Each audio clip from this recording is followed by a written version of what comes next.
Okay, we're going to talk about some applications of the diminished chord in other songs. And we're going to use the song Till There Was You. Perhaps you've heard that. Very popular song. I think it was from a musical. I don't remember exactly what musical it was from. But it's been performed countless times over the years. Even the Beatles had an arrangement of it. So looking at the tab sheet, we start with the open E to the F note, and then we have a C chord with this G note up in the melody. So we'll just strum that 3, 2, open, 1, 3. So it would be, right?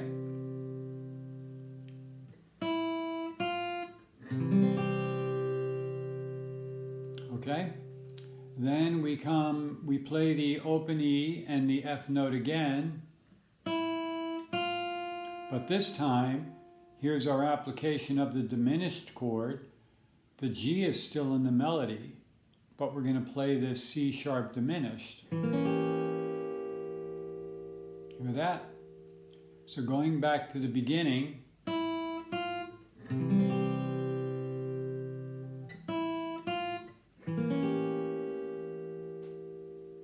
now, to review that a little further, if you want, when you go to the next E and F, you can hold the C chord down and then switch over. Either way is fine. You can play, completely let go of the C chord, or hold on to the C chord.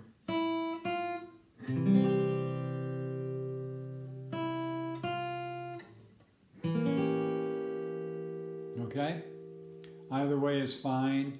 If you hold on to the C chord, it'll sound a little bit smoother, but it's not really critical. And then we have the EF note again.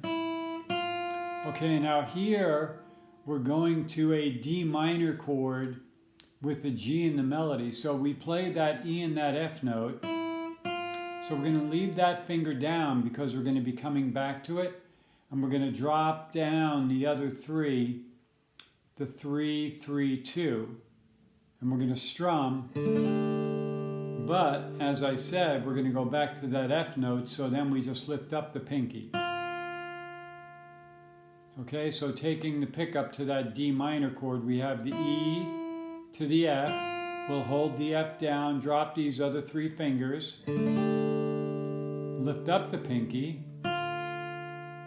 Now we're going up to the high C on the 8th fret up here, and we're playing this D minor 7 chord there. So let's look at how we're going to get there. Okay, so I'm going back to the pickup to the D minor, leaving the first finger down. Now as I come up to that D minor 7, where I'm going to be dropping my pinky on the 8th fret, I'm going to leave my middle finger down because the middle finger is going to slide up to the 7th fret, and then we create the rest of the chord. Okay, I'll play that a couple of times. 1, 2, slide up, 3, and then reach back and get the A note, 4. 1, 2, 3, 4. Going back to the beginning, we have E, F to the C chord. Hold the C chord or let go, it's up to you. I'm going to hold it. Go to the C sharp diminished. E, F note again. Leaving the first finger down, dropping the other 3, picking up the pinky, sliding the middle finger up to the 7th fret, playing the A note on the 5th fret. Okay, I'll do that one more time. In time, so it would be 1, 2, 3, 4, and 1, 2, 3, 4, and 1, 2, 3, 4, and 1, 2, 3, 4. Okay, we go down to the next line. We're going to an F minor chord. The first finger is going to go down to the first fret and do a little half bar on the top 3 strings. Ring finger goes to the 3rd fret of the D string and the pinky on the 3rd fret of the high E. Okay, and that's the chord we end up with. And then we just lift up the pinky again, play the C note that the first finger's already on, then drop the pinky back down. So just looking at that measure, we'll talk a little bit more again how we're going to get there, but that measure in itself, you have to have the hand on that F minor chord, and then we just play through those notes while holding that F minor. So again, try to get that flex in that first finger. Try to get the effort into the wrist and not into the arm or the shoulder, and then just play through that series of 4 notes. 1, 2, 3, 4. So you can see I didn't really move anything but the pinky. 1, 2, 3, 4. Now let's talk a little bit more about getting there. I'm going to go back to the D minor chord, come up to the high C, reach back for the A note. So the thing you want to keep in mind is right now your pinky is free. So as you're going down to that F minor chord, you want to make sure that as you're going down to it, that your pinky lands on that 3rd fret right away. That's kind of the key there. So you're coming off this. As you're going to that F minor chord, you're going down, slow-mo, slow-mo. Drop the pinky right away and grab that entire chord. Okay, I'm going to play from the top slow. 1, 2, 3, 4, and 1, 2, 3, 4, and 1, 2, 3, 4, and 1, 2, 3, 4, 1, 2, 3, 4. So that's tricky coming off of that. Play that A note, go down to the F minor. You really want to land that coming off from here. You can even just practice that, putting your first finger on that last note of the first line and going from here to here and just landing that, because it's important that you get all of that down. It's a little tricky for 2 reasons. First of all, you got to make that little bar with the first finger, and then you got to get that pinky down right away. So you're coming from here to here.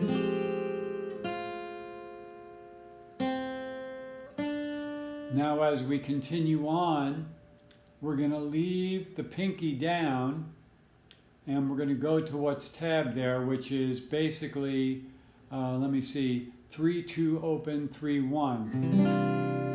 And then we're going to lift up the pinky and move the first finger up. So that sounds like that.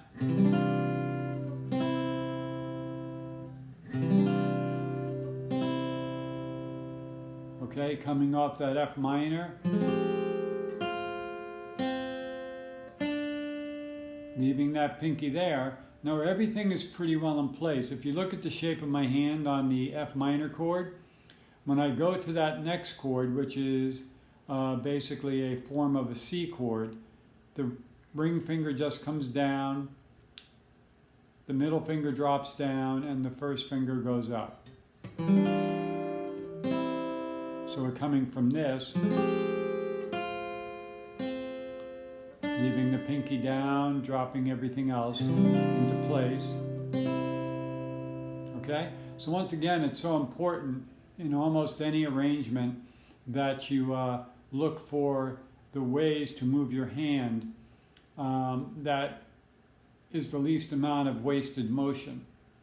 And then we have that, we're going up to that high B on the 7th fret there. So that's basically this chord here. That's what it's going to look like. You're coming off this, you're on a C chord here, okay? And then you just kind of have to totally reconfigure to come up to this, which is counting it from the highest string. We have the 7, 8, 7. That string is dead, and then 7 again. Now the easy part though is once you get to that chord, you're just going to slide that chord down. You'll play the E minor 7, pick the B note, then that just slides down for the B flat note on the 6th fret, and then it slides down one more time for the D minor 7. So that sounds like this.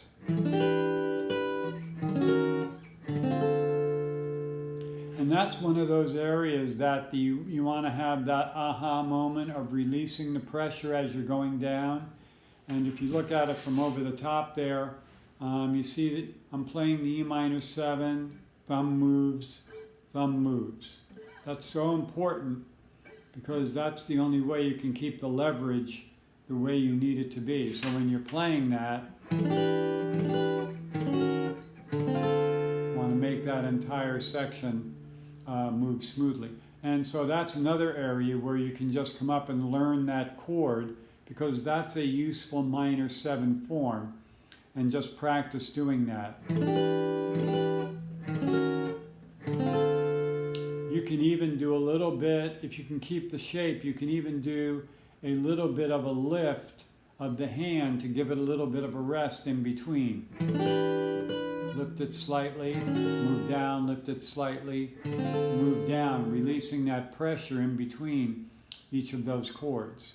And then we come to this G. That's all that is. 3, nothing, open, open, open. Play the 1st fret and the 3rd fret. Okay? So taking it back to the beginning, I'll play the whole thing slow. 1, 2, 3, 4, and 1, 2, 3, 4, and 1, 2, 3, 4, and 1, 2, 3, 4, 1, 2, 3, 4, 1, 2, 1, 2, 3. Okay? And that's going to resolve to a C chord there. But we're not going to go there right now because there's going to be something that follows that I want to discuss, and I feel that this is really more than enough for you to work on. Okay? So, as I said, just learn that minor 7 form there. That's just a good chord to know and commit to your chord vocabulary. And then just follow the suggestions as far as getting from chord to chord on the song there. Okay? So work on that, and let me know if you have any questions.